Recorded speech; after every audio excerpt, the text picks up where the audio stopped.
Hello, and welcome to the Love Your Work Life podcast. I'm your host, Elissa Shuck. Whether you're going for that next promotion, looking for a job, or making a career pivot, I'll teach you how to navigate it all so you can have the career you want.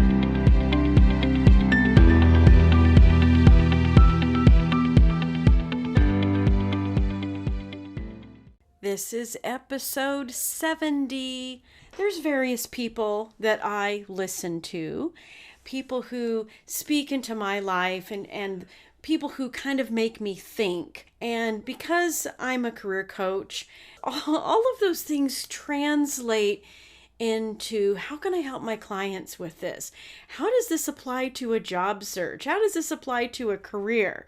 So this career coaching filter that I put everything through really got me thinking about some topics that I know could be so helpful, because all of the people I'm talking to, whether those are conversations going on LinkedIn or the coaching calls I'm having, I keep seeing this recurring pattern, and I see it in myself. Let's be real. We're all growing and learning and exploring and on this journey, right?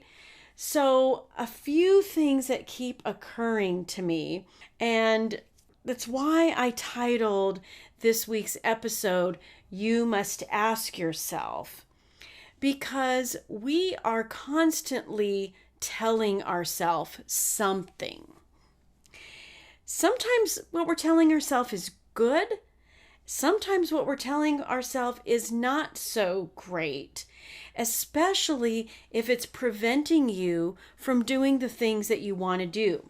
You know, a lot of what I talk about has to do with a job search, but there's also a bigger picture here. The reason you're in a job search is likely because you see something more for yourself. If you're not currently employed and you're looking because your job has been taken away from you, this is still your time to plot out what is next for you, to give yourself the promotion, to make the pivot that you've been thinking about. It doesn't really matter the reason why you're looking. It's still the reason to ask yourself some really good questions so that you can leverage the power of your brain to help you get where you want to go. That's why you must ask yourself needs to always be something that you are considering. Because here's what I do know. There are some lies that your brain, my brain, will serve up that we just kind of love to hold on to. I don't know if it's something comforting about them or it keeps us from venturing out, keeps us from experiencing failure or pain or rejection. So we kind of gravitate to these things because there's something about them that somewhere deep inside we just like. I picked out 3 of these lies we like to believe. The first one is, I don't know. Now, I don't know is always a lie because you have always figured something out. And if you didn't have the answer, you went out and found the answer. I don't know doesn't really work. A question to ask yourself when your brain wants to latch on to I don't know is, if I did know, what would the answer be? Give yourself some space to figure something out. This can be so helpful for something as simple as, what job do I want to apply for? Your brain comes up with, I don't know. Don't accept that at face value. Don't believe that lie. Don't settle in to that comfort zone of I don't know. And ask yourself, what do I know? What do I like about the roles that I have done in my career? Because you don't have to do anything you don't like anymore. I'm not saying your job is going to be lovely and wonderful 100% of the time, But be strategic. Start looking at what you do like and asking yourself, how can I leverage this towards something new? Okay? There's no such thing as I don't know. There is such a thing as asking yourself, what do I love about what I do? What are the things that I gravitate to? What are the roles that if I could choose anything I wanted to, what would that look like? The answer may not be something that you expect, and that's okay, because we're just asking questions here. We're not making decisions. It reminds me, and hopefully you, that there are lots of possibilities out there. Now, your ideal or your dream thing may seem a little far-fetched. That's okay. But what if what seems far-fetched actually includes some little elements, some little clues of things that aren't so far off? This is why asking yourself some questions and not accepting every single thing your brain serves up for you at face value is so helpful. Here's another one. I've tried everything. It's a big lie. Because if you really had tried everything, there would literally be nothing left to try. And we know that's not true because there's always options. There's always a new technique. There's always a spark of something different that you could try when you give yourself the space to do it. So instead of accepting, I've tried everything, ask yourself some better questions like, what haven't I tried yet? Wouldn't that be good? Listen, you're giving your brain something to think about, questions, puzzles to solve. This is the power of asking yourself better questions, especially when you're having this inner dialogue. We know it's happening.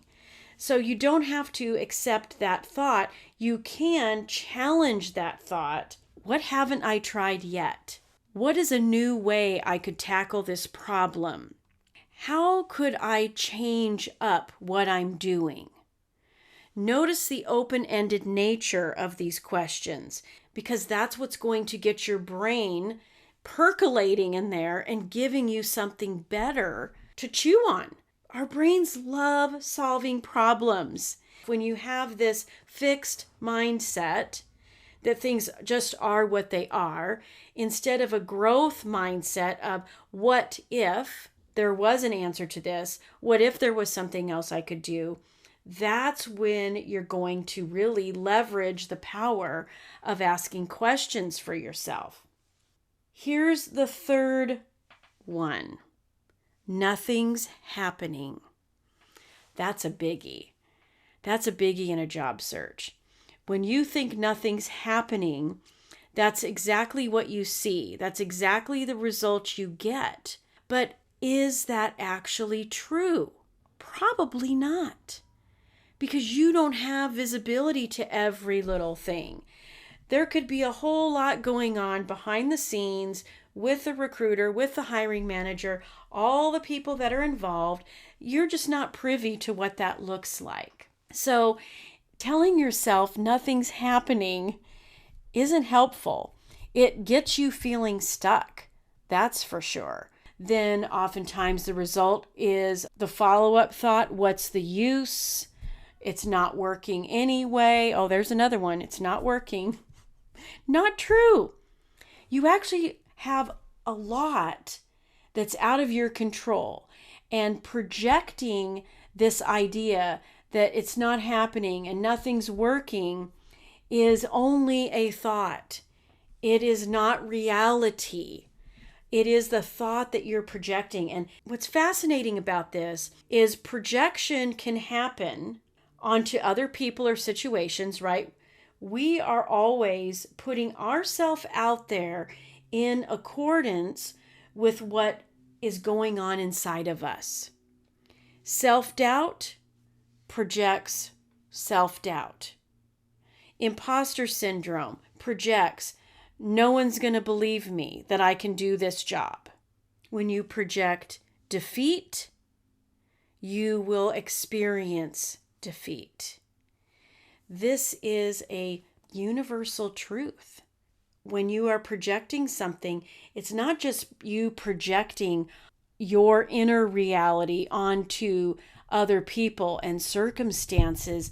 I honestly believe that we project inner realities at other levels of consciousness on ourselves.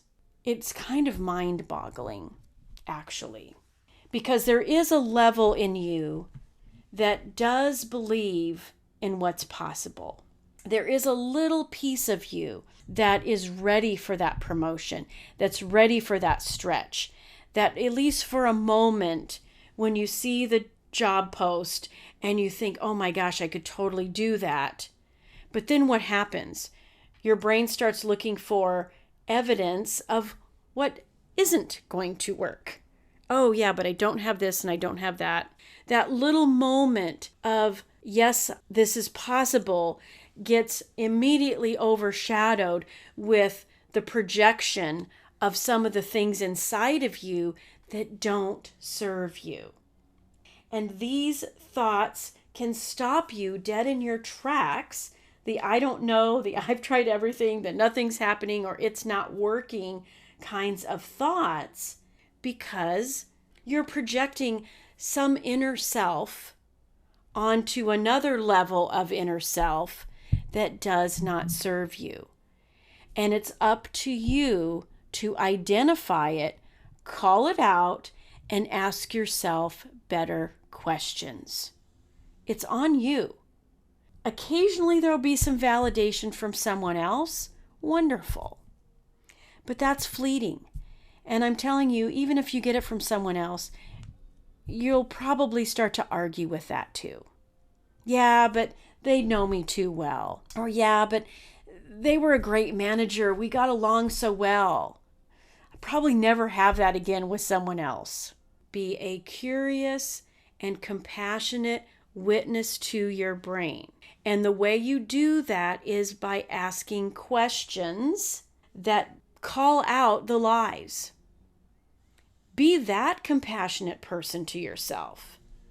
Don't fall for these thoughts that diminish your value, that incapacitate you, because there are many areas of your life where you know you thrive.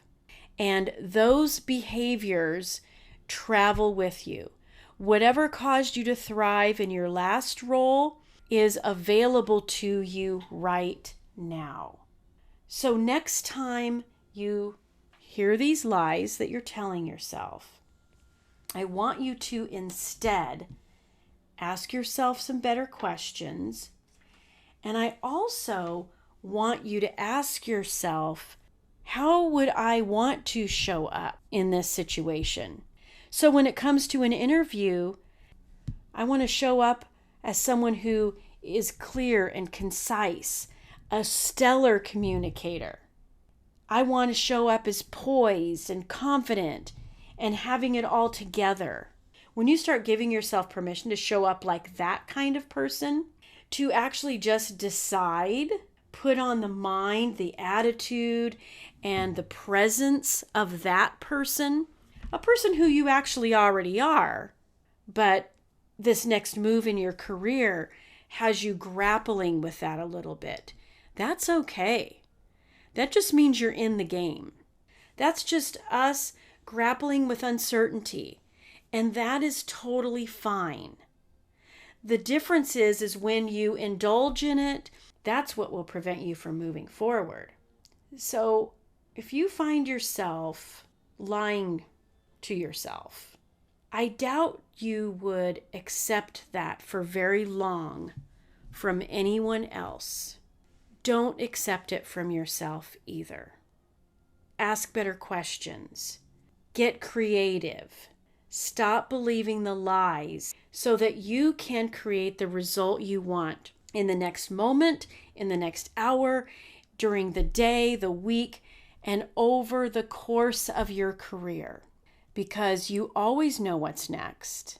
There's always more things to try, and something is always happening. Change your thoughts, change the things you're saying to yourself, and you will change your life. All right. Talk to you next time. If you like listening to this podcast, and you are going to love my program, Job Search Field Guide. This is a unique opportunity. I offer group coaching alongside a 5-step process to help you land a job quickly. So I hope you will join me in Job Search Field Guide. This is going to be revolutionary to your career journey and your job search, and you get lifetime access. So find it at elissashuck-careercoach.com, and I will see you there.